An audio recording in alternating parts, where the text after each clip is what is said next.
L'exploration de Vénus est toute une épopée. C'est tout de même une planète qui est vraiment remarquable dans le ciel. Beaucoup de missions vers Vénus ont échoué, beaucoup de projets n'ont pas démarré ou ont été interrompus. De plus, Vénus n'est plus la cible principale des missions d'exploration. Mars a vraiment la priorité. Donc oui, Vénus est fascinante, mais elle est un peu oubliée par rapport à notre voisine martienne. Mais donnons-nous une chance de mieux connaître Vénus avec une vidéo un peu plus longue qu'à l'habitude en entrant dans la zone astro.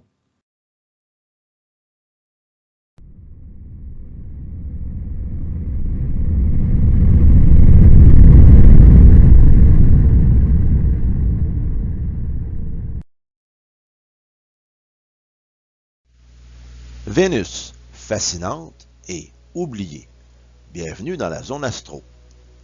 Vénus chez les Romains ou Aphrodite chez les Grecs est la déesse de l'amour, de la séduction, de la beauté féminine.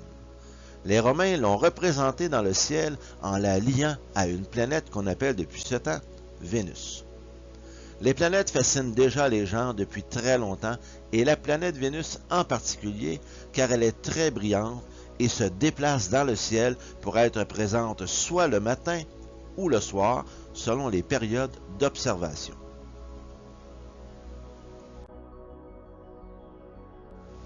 Voici comment la planète Vénus, deuxième planète à partir du Soleil et notre voisine la plus proche, peut être observée à l'œil nu. Vénus a presque la même taille que la Terre. Sur cette photographie, il y a aussi la planète Mercure et le passage d'un avion. Il est normal que cette planète fascinait déjà les gens des temps anciens. Elle est tellement brillante, c'est le troisième objet le plus brillant observable après le Soleil et la Lune.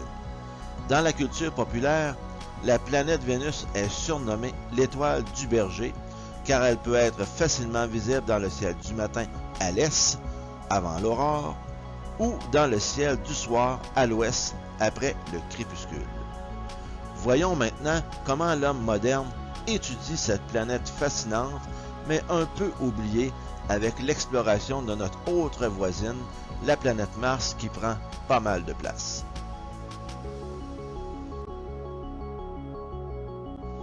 L'exploration de Vénus à l'aide de sondes spatiales démarre dès le début de l'ère spatiale.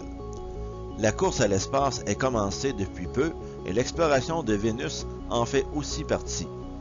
Avec les télescopes du temps, on voyait seulement une surface blanche sur Vénus sans vraiment déceler de détails pertinents. Il y avait aussi les radars et les télescopes infrarouges et ultraviolets. On a pu investiguer un peu sur la température et la période de rotation, etc., mais rien de vraiment concluant. Il y a eu beaucoup de spéculations sur comment se présenterait la surface de la planète Vénus. Certains gens l'ont imaginé un peu comme la Terre et d'autres comme un enfer avec ou sans possibilité de vie.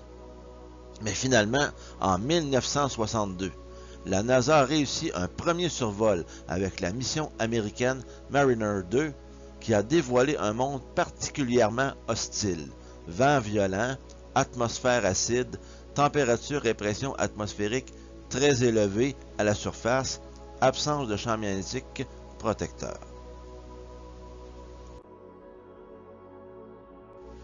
L'Union soviétique va par la suite jouer un rôle fondamental dans l'étude de Vénus en lançant une trentaine de missions dans le cadre du programme Venera. Celles-ci vont progressivement dévoiler la structure de l'atmosphère et certaines caractéristiques du sol vénusien.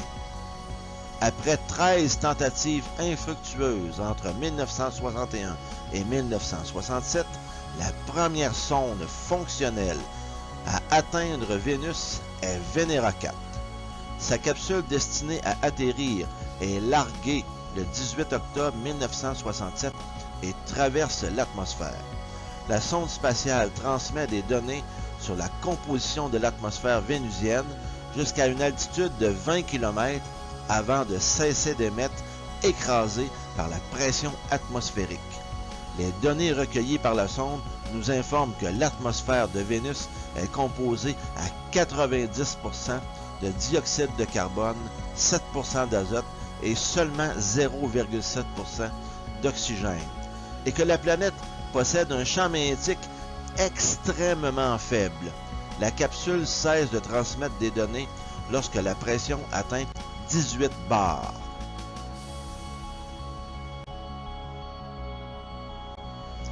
La sonde spatiale américaine Mariner 5 est lancée le 14 juin 1967, soit 3 jours avant Venera 4.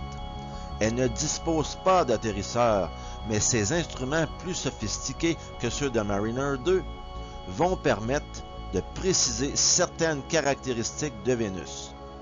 Le 19 octobre 1967, elle survole avec succès Vénus et les données qu'elle transmet permettent en particulier de déterminer la pression au sol qui est réévaluée à 100 fois la pression terrestre au niveau de la mer.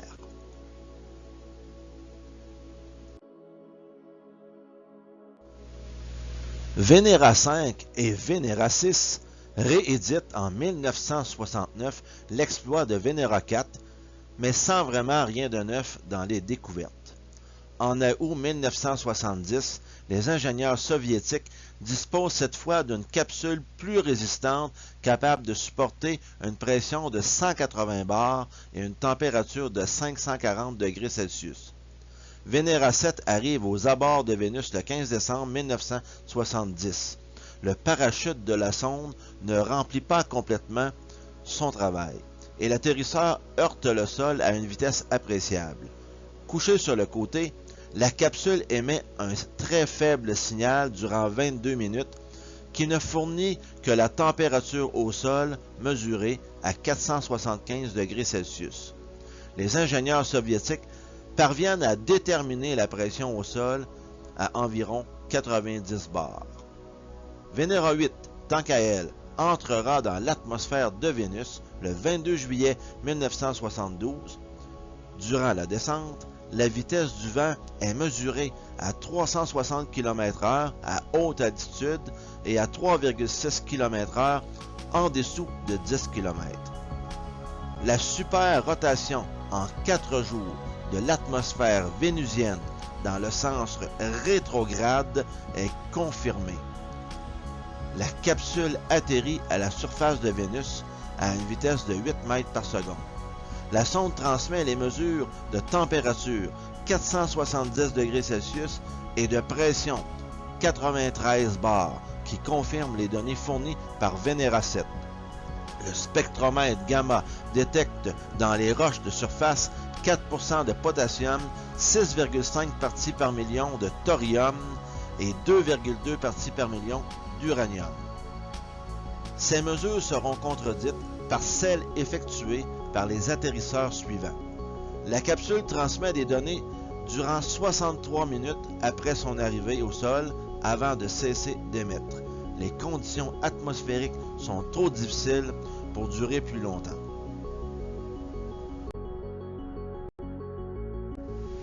Les Soviétiques, en 1975, disposent d'une meilleure sonde spatiale et d'un meilleur lanceur. Le premier exemplaire de la nouvelle sonde, baptisée Venera 9, est lancé le 8 janvier 1975.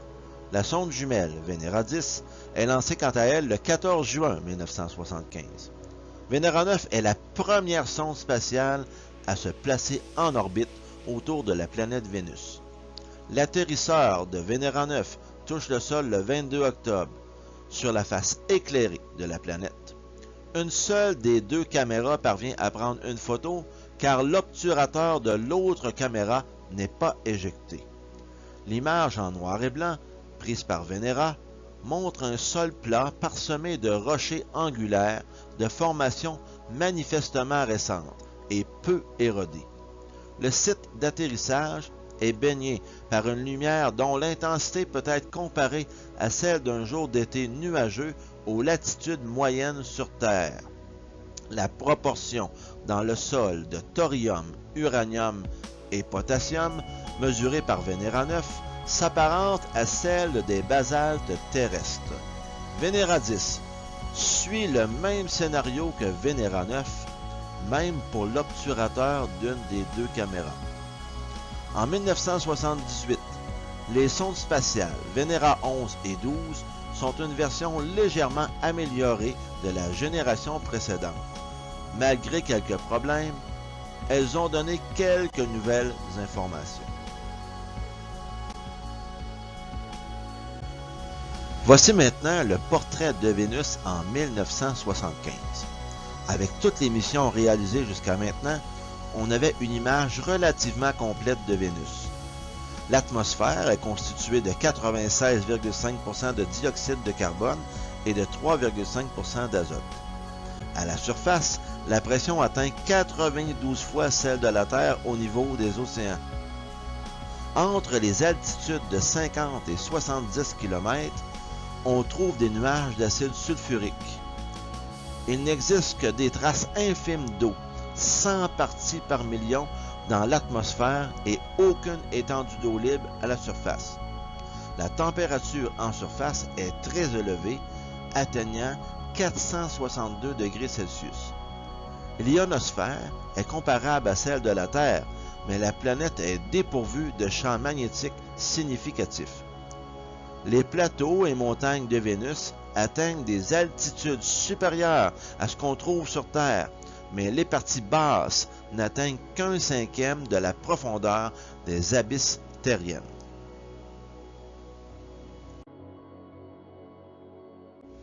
Les sondes spatiales américaines. Le projet Pioneer Venus marque le retour de la NASA à l'étude de Vénus. L'agence spatiale américaine a concentré jusque-là ses efforts sur la planète Mars avec le programme Viking et les planètes externes avec le programme Voyager. La NASA décide en août 1974 de développer 2 sondes spatiales à faible coût. Les 2 sondes spatiales sont lancées en 1978 à un peu plus de 2 mois d'intervalle. Pioneer Venus Orbiter, lancé le 20 mai 1978, est chargé d'étudier Vénus depuis son orbite avec un petit radar qui permet d'établir la première carte quasi complète de Vénus.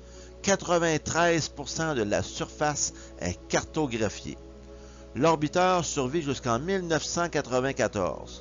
La sonde permit d'observer les vents changeants de l'atmosphère vénusienne sur une longue période.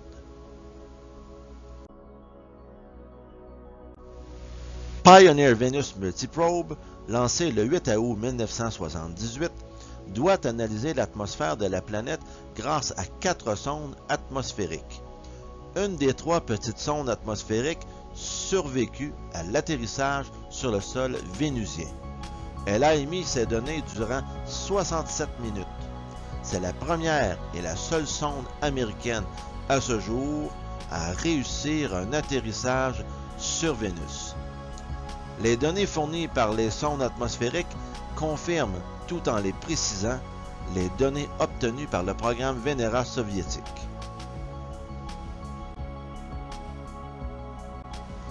Finalement, après un petit délai dû aux dépenses pour le projet de la nouvelle navette spatiale, le projet d'exploration de Vénus est réactivé en 1984, mais avec une instrumentation scientifique réduite au seul radar. La sonde Magellan est lancée le 4 mai 1989 par la navette spatiale Atlantis. Durant les 4 ans que dure la mission, entre 1990 et 1994, la sonde spatiale réalise une cartographie complète et très précise de la surface de la planète avec une résolution horizontale inférieure à 100 mètres. Cette cartographie détaillée révèle d'une part un sol remarquablement jeune géologiquement parlant, de l'ordre de 500 millions d'années, et d'autre part l'absence de tectonique des plaques et enfin la présence de milliers de volcans. Dernière mission soviétique. En 1975, Venera 11 et 12 n'ont pas complètement atteint leur objectif du fait de la défaillance des instruments utilisés à la surface de Vénus. Les ingénieurs soviétiques s'emploient à développer des équipements plus résistants à la chaleur. 2 sondes jumelles du nouveau modèle sont lancées avec succès en 1981, Venera 13 le 30 octobre et Venera 14 le 4 novembre. Les deux atterrisseurs parviennent en bonne condition sur le sol de Vénus et retournent de nombreuses données sur l'atmosphère et la surface de la planète. Venera 13 fournit la première photo en couleur de la surface de Vénus.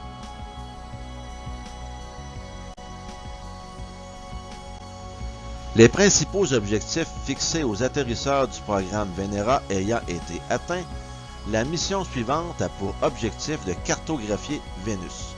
Une nouvelle version de la sonde vénusienne est développée. L'atterrisseur est remplacé par un radar bistatique qui est associé à une antenne de grande taille capable de percer la couche nuageuse. Les deux sondes Venera 15 et Venera 16 sont lancées respectivement le 2 et le 7 juin 1983 et se placeront en orbite en octobre 1983. Ces sondes soviétiques ont permis d'établir la première carte détaillée d'une partie de Vénus.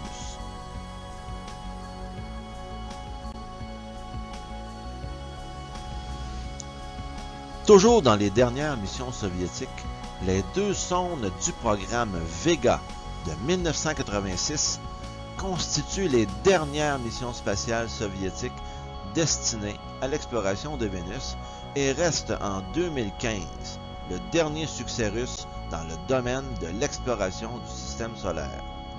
Ce programme a un double objectif: réaliser un survol de la comète de Halley, qui effectue cette année-là un retour très attendu à proximité du Soleil, et larguer un atterrisseur à la surface de Vénus.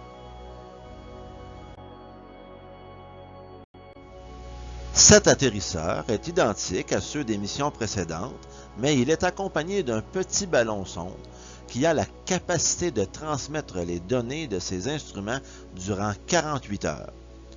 Deux sondes sont lancées le 15 décembre et le 21 décembre 1984. La partie vénusienne de la mission se déroule conformément à la séquence prévue. Près de 20 ans s'écoulent depuis la sonde Magellan. Vénus Express est la première mission de l'Agence spatiale européenne ayant pour objectif l'étude de Vénus. La sonde est une copie de Mars Express. La sonde se place en orbite en avril 2006. Elle collecte des données détaillées sur la structure de la planète, sa chimie et la dynamique de son atmosphère. Elle utilise à cet effet une combinaison d'instruments scientifiques comprenant un spectromètre, un spectro-imageur et une caméra fonctionnant dans les longueurs d'onde allant de l'ultraviolet à l'infrarouge thermique, ainsi qu'un analyseur de plasma et un magnétomètre. La mission s'est terminée en 2015. La sonde spatiale japonaise Akatsuki est un orbiteur dont l'objectif était d'étudier l'atmosphère et plus particulièrement la météorologie de la planète Vénus. La sonde est conçue pour réaliser des observations sur de longues périodes des processus dynamiques de l'atmosphère. Elle dispose de 5 caméras qui réalisent des images dans une gamme étendue de longueurs d'onde. Akatsuki est lancée le 20 mai 2010. Le 7 décembre 2010, sa manœuvre d'insertion en orbite autour de Vénus échoue à la suite d'une défaillance de sa propulsion. La sonde poursuit depuis sa trajectoire sur une orbite héliocentrique. Bien que la sonde soit privée de sa propulsion principale, la JAXA envisage alors d'effectuer une nouvelle tentative d'insertion lorsque la sonde survolera Vénus en décembre 2015. Cette manœuvre réussit et depuis cette date, la sonde est en orbite autour de la planète. Suite à toutes les missions d'exploration précédentes, il y a encore des projets en analyse pour la planète Vénus. Après pratiquement 2 décennies sans nouveaux projets, 3 missions sont simultanément retenues par la NASA et l'Agence spatiale européenne. Retenons que la seule méthode permettant de percer les nuages est le radar. La technique a beaucoup progressé. Alors que la résolution du radar de la sonde Magellan était de 150 mètres, on peut aujourd'hui atteindre le mètre. Par ailleurs, les progrès techniques ont permis de faire progresser les performances des instruments. Pour la NASA, 2 missions devraient avoir lieu pour un lancement prévu vers 2029. Ces missions sont Da Vinci. Lors de ce projet, on doit larguer une sonde atmosphérique dans l'atmosphère de Vénus qui collectera au cours de sa descente vers le sol, d'une durée de 63 minutes, des données sur la composition de l'atmosphère et elle prendra aussi des photos des tesserats, des formations géologiques spécifiques à la planète Vénus. Veritas. C'est un orbiteur qui doit cartographier la planète Vénus à l'aide d'un radar et déterminer la composition de l'ensemble de sa surface. Pour l'Agence spatiale européenne, il y a le projet Envision, proposé dans le cadre de son programme Cosmic Vision. L'objectif de cet orbiteur est d'effectuer une cartographie radar haute résolution de la surface tout en étudiant l'atmosphère de Vénus grâce à une série de spectromètres infrarouges et ultraviolets. L'ESA prévoit un lancement en 2032. On ne rencontre des tesserats que sur la planète Vénus. Il s'agit généralement de régions accidentées d'altitude moyenne, 1000 à 3000 mètres. Elles apparaissent très brillantes sur les images radar, contrairement aux plaines volcaniques qui apparaissent plutôt sombres en raison de leur surface lisse. On pense qu'elles résultent de la compression de terrains anciens effaçant toute topographie antérieure.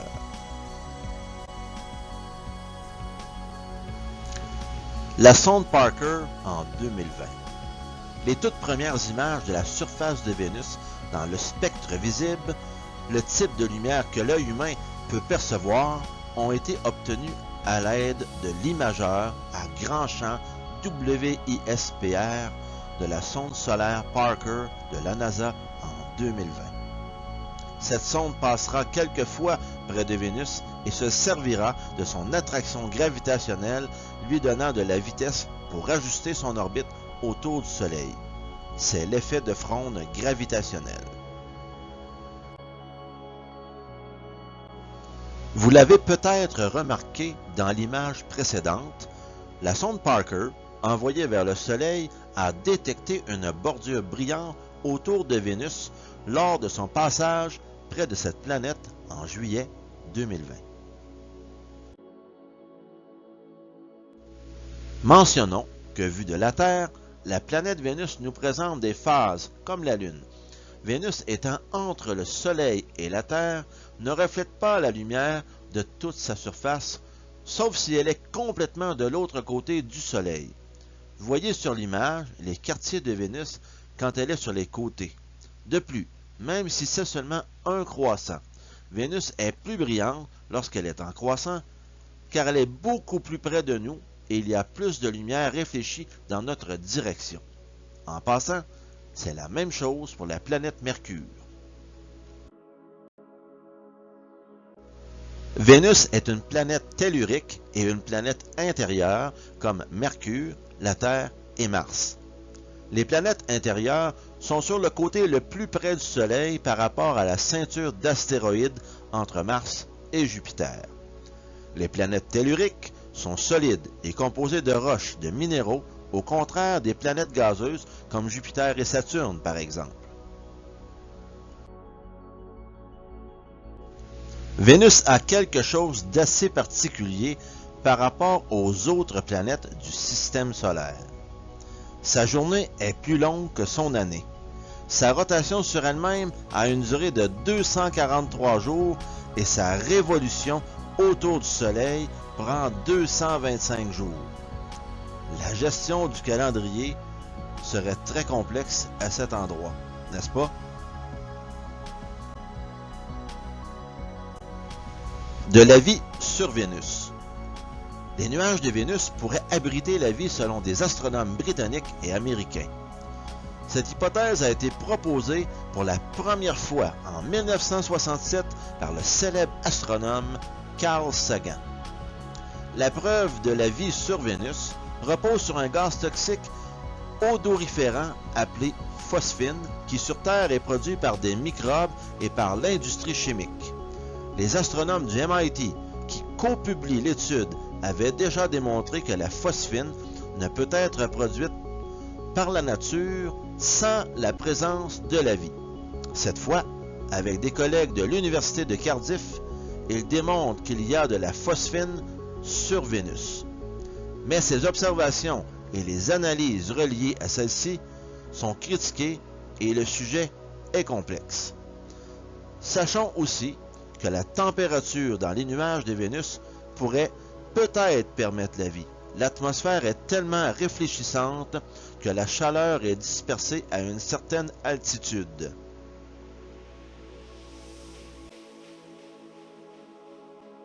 Si vous avez apprécié les vidéos de la Zone Astro et que vous voulez aider les gens à les retrouver plus facilement sur YouTube, appuyez sur le pouce vers le haut et abonnez-vous à la chaîne. Si vous avez appris quelque chose et que vous voulez partager sur le sujet, laissez un commentaire et je vous répondrai avec plaisir. À bientôt dans la Zone Astro.